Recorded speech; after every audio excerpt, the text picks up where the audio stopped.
anak. Eto lang natira ng ano mo, kay Undoy. Pero hindi bale.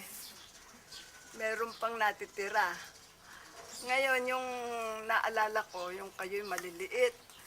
Kinuha agad kayo ng mga inang sa akin. Akala nila hindi ako marunong mag-alaga ng bata. Pero ako'y natutuwa rin kasi tiniis ko lahat yun eh. Hinayaan ko na mangyari. Nakapaghanap buhay naman ako. Di ba? Kaya, Bebe, ngayon, ang nagiging kapalit nun ng kasayahan ko, yung mga anak mo naman ay nasa akin. Ako nag-aalaga. Kaya patas na lang siguro kami ng mga inang. Hindi na ako naghili sa kanila.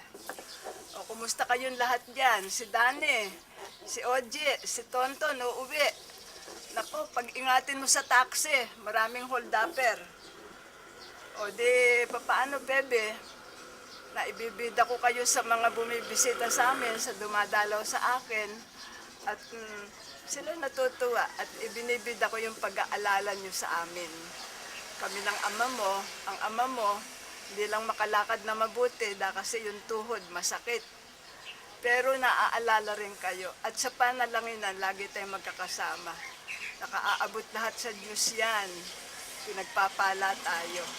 Pagpalain kayo ng Panginoon. God bless kayo at kami.